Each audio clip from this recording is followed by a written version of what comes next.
नमस्कार दोस्तों, यह कोहलबर्ग का नैतिक विकास का सिद्धांत है। तो इसमें कितनी अवस्थाएं होती हैं? 3 अवस्थाएं होती हैं। हर अवस्था में 2 चरण होते हैं। इस तरह 6 चरण हो जाएंगे। तो इनको याद कर लें। पूर्व परंपरागत अवस्था 3 से 10 वर्ष तक की होती है। परंपरागत अवस्था 10 से 13 वर्ष तक की होती है। परंपरागत अवस्था 13 से ऊपर तक होती है। तो 3 हो गई: पूर्व परंपरागत अवस्था, परंपरागत अवस्था, परंपरागत अवस्था। याद करने का ढंग है, बीच की अवस्था परंपरागत अवस्था होती है 10 से 13। 10 तो आसानी से याद हो जाएगा। तो पूर्व परंपरागत अवस्था यानी 3 से 10 और परंपरागत अवस्था 13 से ऊपर। पूर्व परंपरागत अवस्था जो सबसे पहली अवस्था होती है वह 3 से 10 साल की होती है। उसमें 2 चरण होते हैं: दंड एवं आज्ञा पालन अभिविन्यास। तो बच्चों को सिखाने के लिए या तो पनिशमेंट एंड ओबीडियंस ओरिएंटेशन, दंड एवं आज्ञा पालन अभिविन्यास, ये 2 स्टेप होते हैं।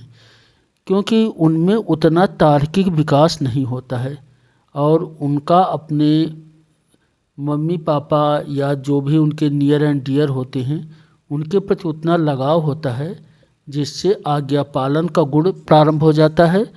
और दंड एवं आज्ञा पालन अभिविन्यास ये पहला चरण है पूर्व परंपरागत यानी 3 से 10 वर्ष की अवस्था का।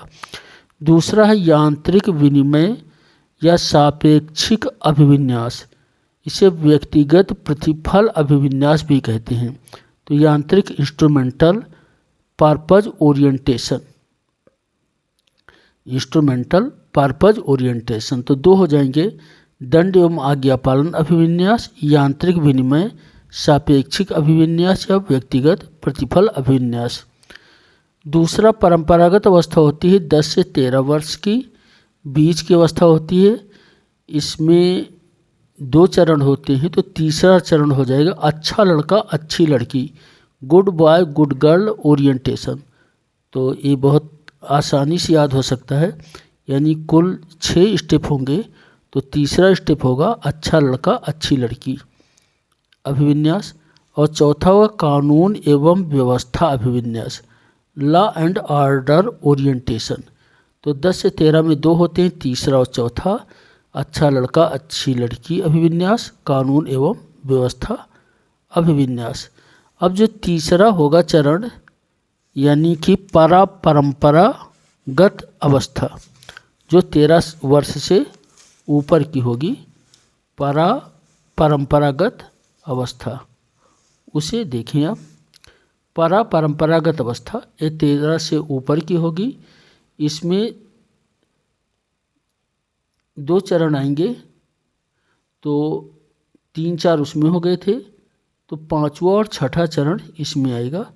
तो 5वां चरण होगा सामाजिक अनुबंध अभिविन्यास, सोशल कॉन्ट्रैक्ट ओरिएंटेशन, सामाजिक अनुबंध अभिविन्यास। और 6ठा चरण होगा सार्वभौमिक नैतिक विकास अभिविन्यास।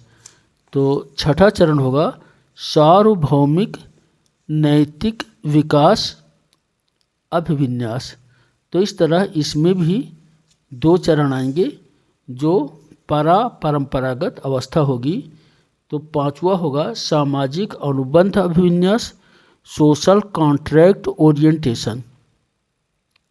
बच्चा बड़ा हो जाएगा, उसका मस्तिष्क ज़्यादा विकसित हो जाएगा, तार्किक क्षमता भी चालू हो जाएगी, तो सामाजिक अनुबंधों को सीख जाएगा। तो 5वां चरण होगा सामाजिक अनुबंध अभिविन्यास, सोशल कॉन्ट्रैक्ट ओरिएंटेशन। और 6ठा चरण होगा सार्वभौमिक नैतिक विकास अभिविन्यास, यूनिवर्सल इथिकल ओरिएंटेशन। तो सबसे मैच्योर ओरिएंटेशन होता है, सबसे परिपक्व ओरिएंटेशन होता है यूनिवर्सल इथिकल ओरिएंटेशन, इथिक्स से संबंधित, नैतिकता से संबंधित। सार्वभौमिक नैतिक विकास अभिविन्यास ये 6ठे चरण में आएगा। थैंक यू, धन्यवाद।